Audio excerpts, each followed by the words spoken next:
Hey. How's it going?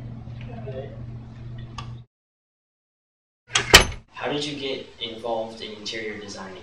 Well, that's a good question, and there's kind of two answers to that. One is how I really got into it was we remodeled our house a few years after we moved in, and everybody came in and wanted to do a remodel on their house.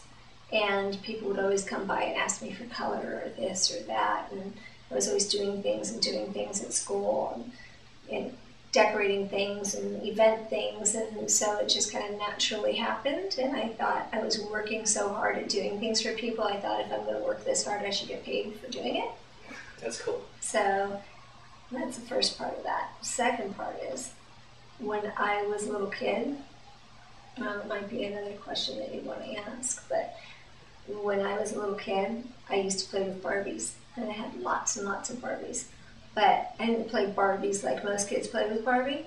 I would create these forts under my parents' tables and put blankets and just create these huge spaces. And then Barbie was going to college, and so I designed dorm rooms. That's cool. Or Barbie was going on vacation, so it'd be like a hotel and a pool and a this and that, and I'd just find things around my house and actually make things. And I think it kind of started then. Do you like your job? I love what I do. I love what I do. If I didn't like what I did, then I couldn't do it. And I meet loads and loads of really cool people, and every single time I go to work, it's different. Do you have any advice you could give us in this, career path? Yeah, I think if you want to go into design work of any type, or interior design? Just design in general. Yeah, Go to museums. Do you guys go to museums? sometimes. Occasionally. Go places, look at things, look at the details. If you go on vacation with your parents, look at a hotel room. Look at the lobby. Look at how things are done. Look at your space. Look at the relationship of things. Look at the scale of things, which is the size of things in a room, You don't want to have huge, tall, 20-foot ceilings and have little tiny pieces of furniture that are going to look like dollhouse furniture in a big, huge space, Yeah. You'll start to notice those kind of things. Look at color. Find out how colors are trends throughout the season, whether it's clothing, purses, paint colors, fabric colors, textures, jewelry. They kind of work hand in hand a little bit. So, look at artwork, look at museums, look at sculptures, look at places that you go to, look at restaurants. And when you start analyzing what you like and what you don't like and what works and what doesn't work, it's like art is subjective, but if you learn how to do something like a painting, there's like color and form and all these different elements to a painting.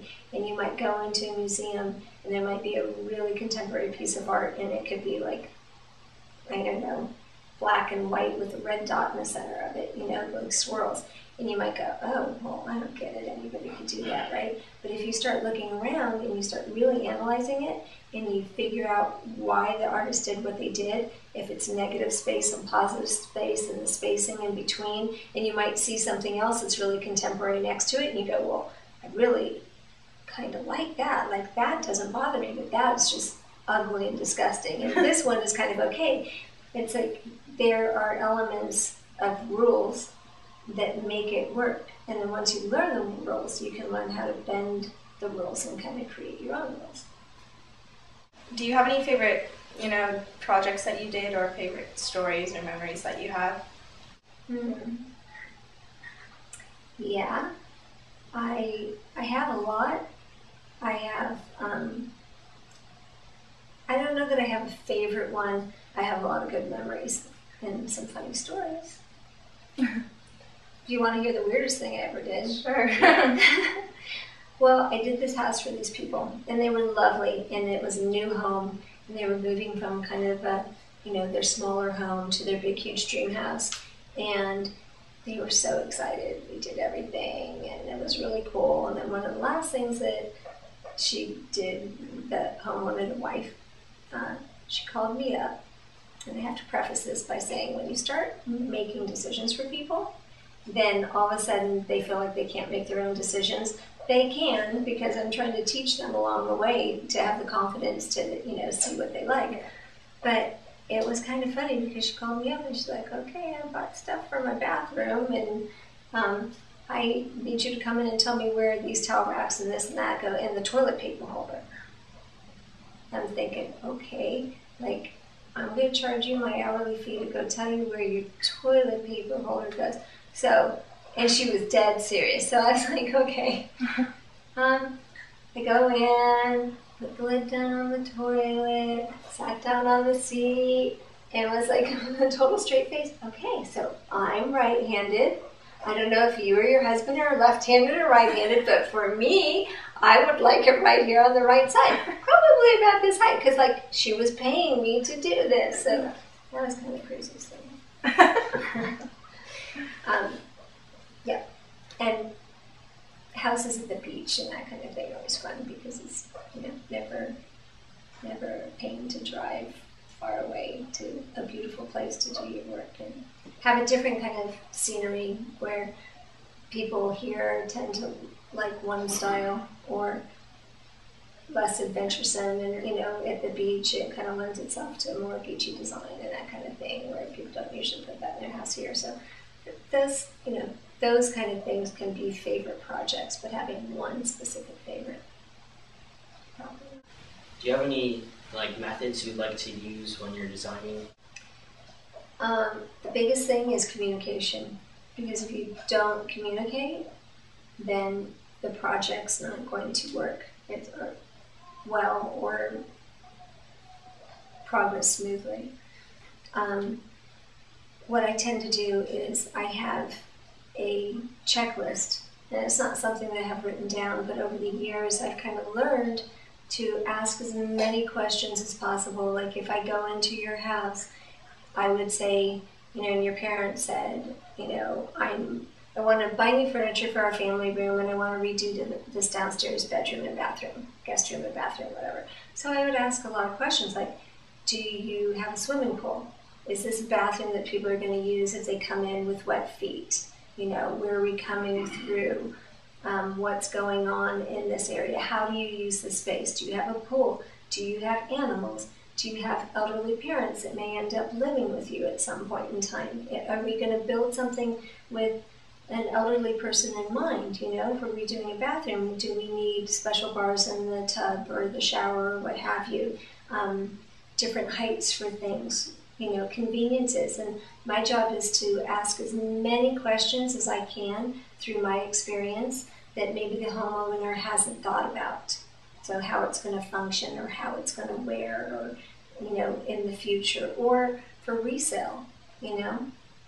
So. Have you ever regret the choice that you have made?